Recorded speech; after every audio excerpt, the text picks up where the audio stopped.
In this video, we are going to talk about factorials. So what exactly is a factorial? Well, you can also always rewrite a factorial like this. So you can have 5 times 4 times 3 times 2 times 1. So basically you see that you have 5, 4, 3, 2, 1. So everything's being deducted by 1. And we can write this as 5 factorial. So it's basically 5 with an exclamation point. This little exclamation point doesn't mean, it's kind of like a punctuation, but it doesn't really mean what it does in regular English. This is what we call a factorial. And basically all a factorial is that in factorial, if you have a number with a factorial sign, this exclamation point, it just means you take the value of n, then multiply it by n minus 1, then n minus 2, and then keep subtracting 1 off until you get to 3 times 2 times 1. That's all it is. Okay? So can you tell me what 4 factorial is going to be equal to? What is 4 factorial? Well, 4 factorial is going to be 4 times 3 times 2 times 1. 4 times 3 gives me 12. 12 times 2 gives me 24. So 4 factorial is going to be 24.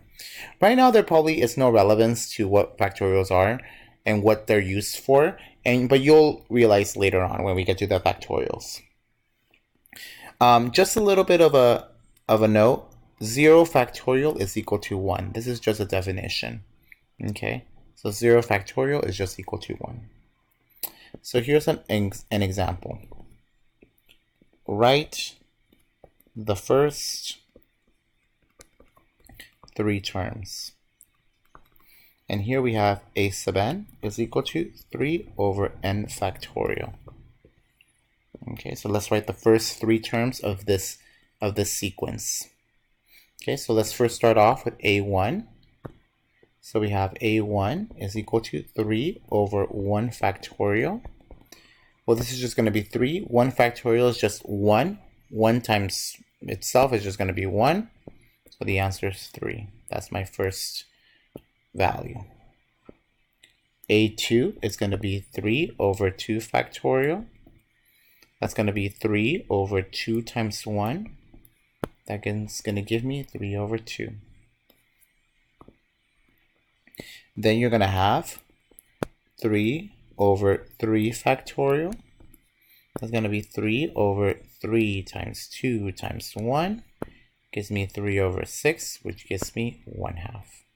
So these are the first 3 terms of the sequence. Okay? So we'll come back to factorials in a little bit, but what I do want to talk about a little bit is about summations. And basically what a summation is that you're adding a whole bunch of sequences together. So basically you have 2, 4, 6, 8, 10, 12, 14. So this sequence, and what you're doing is that you're adding a certain number together. So you're adding all of these numbers together. So instead of writing 2 plus 4 plus 6 plus 10 plus 12, we can write them differently. So we know that this is A1, A2, A3, A4, A5, A6, A7, and so on and so forth until you get to AN. Well, if I wanted to add A1 plus A2 plus A3 plus all the way to AN, we're going to write this with a shorthand notation. And the way that we're going to write it is this sigma notation. This means summation from I goes from 1 all the way to n of AN.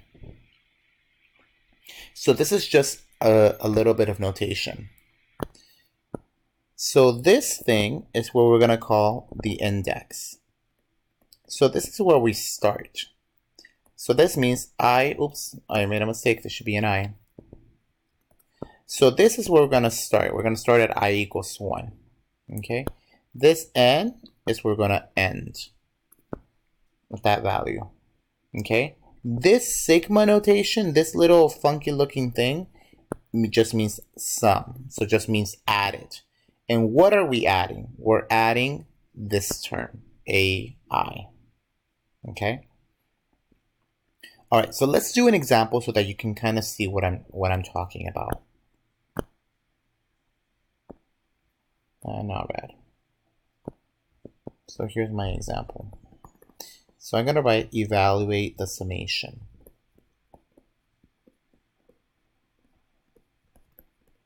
Okay, so the first thing that you're going to do, I'm going to evaluate the summation. Summation from I goes from 1 to 3 of 2n plus 1. So try to figure out what exactly this is. So the first thing that we're going to do, we're going to write it out. Summation from I goes from 1 to 3 of 2. Oh my god, I. This should not be an n. I. 2i plus 1. Okay, so the first thing that we're going to do is that we're going to plug in this I equals 1. We're going to plug in this I equals 1. That's where we're going to start. Then I'm going to go recursively. So I'm going to start at I equals 1, and I'm going to go all the way to 3. So I equals 1, the next term is going to be I equals 2. The next term is going to be I equals 3. Okay, so I'm going to add things 3 different times. Okay, I'm going to add things 3 different times for I equals 1, I equals 2, and I equals 3. So the first thing that you might think about is what exactly am I adding? Well, I'm adding this 2i plus 1. So first I'm going to plug in I equals 1. So this is going to be 2 times 1 plus 1. Then I'm going to add it to I equals 2. 2 times 2 plus 1. Then I'm going to add it to I equals 3. That's 2 times 3 plus 1.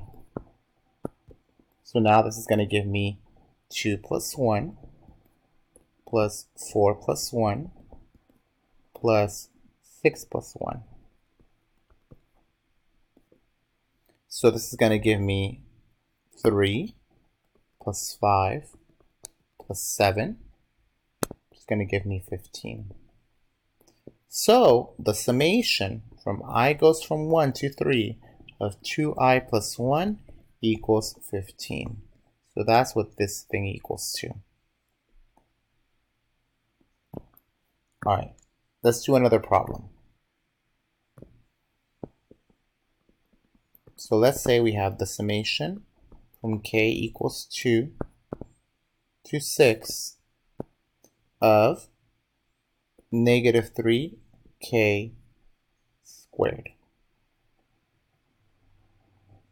So you can try it out if you'd like, or you can just do it with me as right now. So the first thing that we're going to do, we want to evaluate the summation. We need to figure out where we're going to start. In this case, we're not starting at 1 anymore. We're starting at k equals 2. So we're going to first start off at k equals 2, and I'm going to continue on until I reach 6.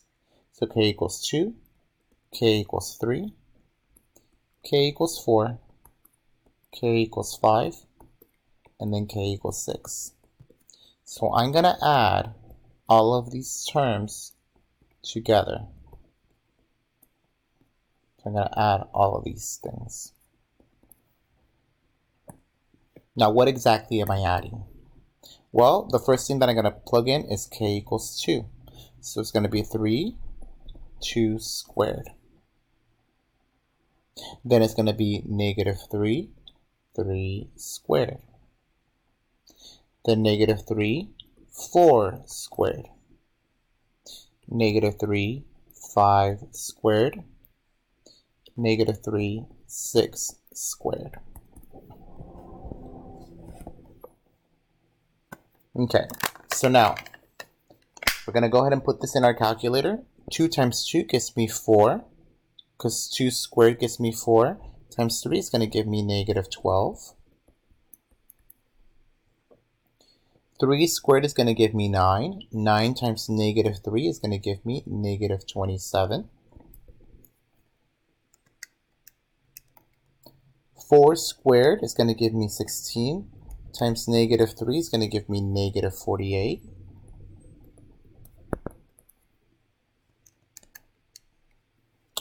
Five squared is going to give me 25. 25 times negative 3 is going to give me negative 75. And then 6 squared is going to give me 36. Times negative 3 is going to give me negative 108. Okay, So then I have all of these numbers, all these lists of numbers. And all I got to do is just add them all together. So I'm going to take all these numbers. I can use my calculator, put them all there, and what I end up getting is negative 270. This is what my final answer is. Okay, so that's a little bit about summations. All you got to do is just continuously plug in every single number, every integer, until you finish to the stopping point.